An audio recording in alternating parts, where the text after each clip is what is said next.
বাংলাদেশ জামায়াতে ইসলামী রামগঞ্জ শাখার ইসাপুর ইউনিয়নের ৪ নম্বর শিবপুর ওয়ার্ডের নির্বাচনী কেন্দ্র কমিটি ঘোষিত হয়েছে।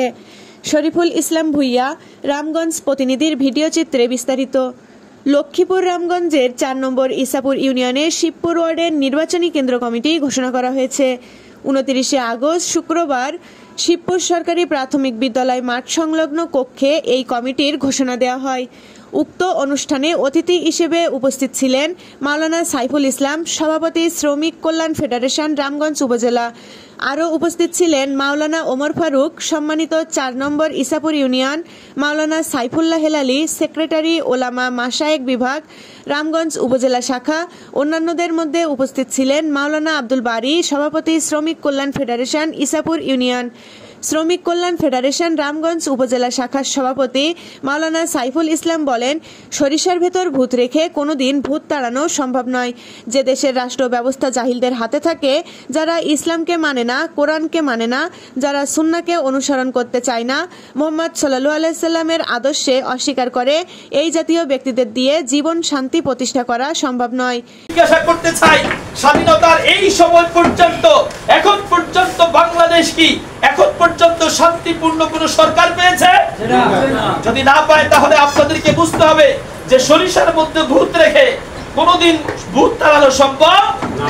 যেই দেশের রাষ্ট্র ব্যবস্থা জাহেলদের হাতে থাকে, যারা ইসলামকে মানে না, যারা কোরআনকে মানে না, যারা সুন্নাহকে অনুসরণ করতে চায় না, যারা মুহাম্মদ সাল্লাল্লাহু আলাইহি সাল্লামের আদর্শকে অস্বীকার করে, এই জাতীয় ব্যক্তিদের দিয়ে জীবন ও শান্তি প্রতিষ্ঠা করা সম্ভব নয়। ইসাপুর ইউনিয়নের জামায়াতের সম্মানিত আমির মাওলানা ওমর ফারুক বলেন, আমরা নবী রাসূল সাহাবীদের রাষ্ট্র চালনার কথা শুধু শুনেছি, কিন্তু চোখে দেখিনি। বাংলাদেশের জামায়াত ইসলামী আল কুরআনের আদলে দেশ চালাতে চাই, আল্লাহর জমিনে আল্লাহর আইন প্রতিষ্ঠা করতে চাই, ন্যায় ইনসাফ দুর্নীতি মুক্ত রাষ্ট্র কাঠামো গড়ে তুলতে চাই। বক্তারা বলেন, আমরা গত কয়েক বছর যাবৎ নিজেদের ভোটাধিকার প্রয়োগ করতে পারিনি। এবার আমরা আমাদের পছন্দের প্রার্থীকে বেছে নেওয়ার এখনই সুবর্ণ সুযোগ এসেছে। আমরা কোনো ভয়কে পরোয়া না করে আমরা ভোটাধিকার প্রয়োগ করব ইনশাআল্লাহ। আল কোরআনের আদলে দেশ চালাতে চায়, একথা আপনাদের কানে আরো আগেও আওয়াজ গিয়েছে, আমরা এখনো বলে যাচ্ছি।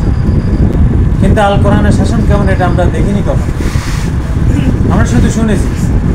অন্যান্যদের মধ্যে উপস্থিত ছিলেন জামাতের বিভিন্ন সেক্টরের দায়িত্বশীলগণ, জামাতে ইসলামী, যুব ফোরাম, শ্রমিক ফেডারেশন নেতৃবৃন্দ, ছাত্র শাখা, জাতির কর্ণধর, আগামীর বাংলাদেশের স্বপ্নদ্রষ্টা ছাত্র ভাইয়েরা। অনুষ্ঠানে ঘোষণা করা হয়, ইসাপুর ইউনিয়নের আগামী দিনের জামাত ইসলাম কর্তৃক মনোনীত চেয়ারম্যান পদপ্রার্থী বর্তমান পৌর জামাতের সেক্রেটারি মাওলানা ইসমাইল ইলিয়াস নাম। আরও ঘোষণা হয়, শিবপুর ওয়ার্ডে জামাত কর্তৃক মনোনীত মেম্বার পদপ্রার্থী মোহাম্মদ ফরহাদ হোসেন পাটোয়ারিকে অত্র ওয়ার্ডের মেম্বার পদপ্রার্থী হিসেবে পরিচয় করে দেওয়া হয়। অত্র ওয়ার্ডের নেতৃবৃন্দকে বিভিন্ন শাখার দায়িত্ব অর্পণ করা হয়েছে। A B news desk report.